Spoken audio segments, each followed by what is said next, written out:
بسم اللہ الرحمن الرحیم۔ السلام علیکم ورحمۃ اللہ وبرکاتہ۔ معزز ناظرین، سب سے پہلے ہمارے پیارے نبی اور آخری نبی حضرت محمد صلی اللہ علیہ وآلہ وسلم پر لاکھوں کروڑوں درود و سلام۔ آج ہم اسلام کے اس عظیم الشان اور آخری رکن پر بات کریں گے جو صرف ایک عبادت نہیں بلکہ کائنات کے سب سے بڑے اجتماع مومن کی تڑپ اور عشق الہی کا والہانہ مظاہرہ ہے۔ جی ہاں، میں بات کر رہا ہوں حج بیت اللہ کی۔ حج صرف ایک ظاہری سفر یا مکہ مکرمہ کی وادیوں اور صفا مروہ کے درمیان چکر لگانے کا نام نہیں ہے۔ یہ اللہ تعالیٰ سے سچی محبت، اس کے کامل اطاعت اور بندگی کا وہ بے مثال منظر ہے جہاں دنیا کے تمام عارضی رشتے، عہدے اور تفریق مٹ جاتی ہے۔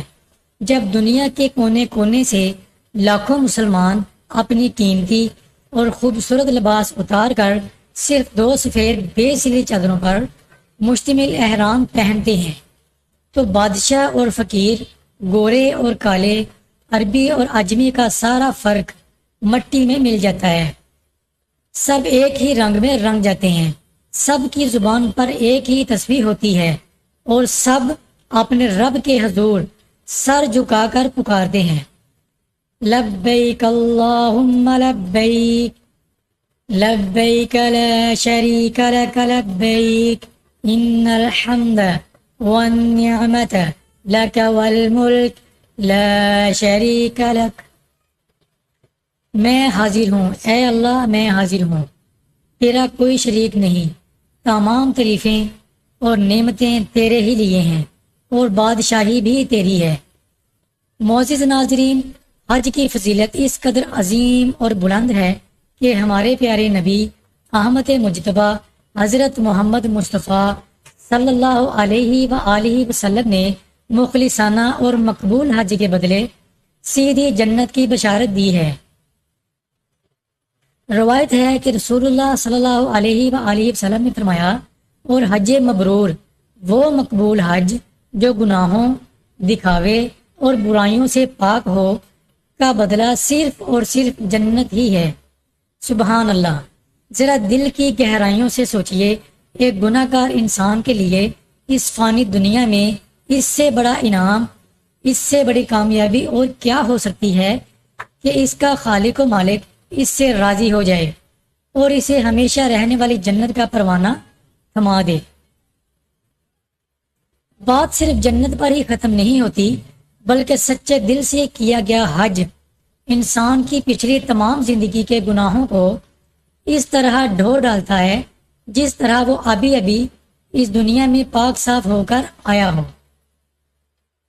ایک اور حدیث میں آپ صلی اللہ علیہ وآلہ وسلم کا فرمان علی شان ہے، جس نے اللہ کے لیے حج کیا اور اس دوران کوئی بےہودہ بات یا گناہ نہ کیا تو وہ اپنے گھر گناہوں سے اس طرح پاک ہو کر لوٹتا ہے جیسے اس کی ماں نے اسے آج ہی جنا ہو۔ محترم ناظرین، آئیں اب ذرا حج کے پوشیدہ فلسفے اور اس کے روحانی اسباق پر غور کریں۔ حج ہمیں دراصل آخرت کے سفر کی لائیو ریہرسل کرواتا ہے۔ احرام کی وہ 2 سادہ چادریں انسان کو اس کے کفن کی یاد دلاتی ہیں کہ اے انسان، تو دنیا میں جتنا بھی کما لے، جتنے بھی بنگلے اور گاڑیاں بنا لے، ایک دن تجھے سب کچھ یہیں چھوڑ کر اسی طرح 2 چادروں میں خالی ہاتھ اپنے رب کے پاس جانا ہے۔ پھر ذرا تصور کیجئے میدان عرفات کا، جہاں تپتی دھوپ میں لاکھوں انسان ایک ہی لباس میں ایک ہی میدان میں اکٹھے ہو کر رو رو کر اپنے رب سے معافی مانگ رہے ہوتے ہیں۔ یہ منظر ہمیں قیامت کے اس ہولناک دن کی یاد دلاتا ہے جہاں تمام انسانیت اپنے رب کے سامنے جواب دہی کے لیے اسی طرح بے بس اور ننگے پاؤں کھڑی ہوگی۔ حج کا ہر عمل ایک سبق ہے۔ صفا اور مروہ کے درمیان دوڑنا حضرت ہاجرہ علیہ السلام کی قربانی اور ممتا کی یاد دلاتا ہے کہ اللہ کی راہ میں کوشش کبھی بھی ضائع نہیں ہوتی منع میں شیطان کو کنکریاں مارنا اس بات کا عہد ہے کہ ہم اپنی عملی زندگی میں بھی نفس اور شیطان کی ہر چال کو ٹھکرا دیں گے۔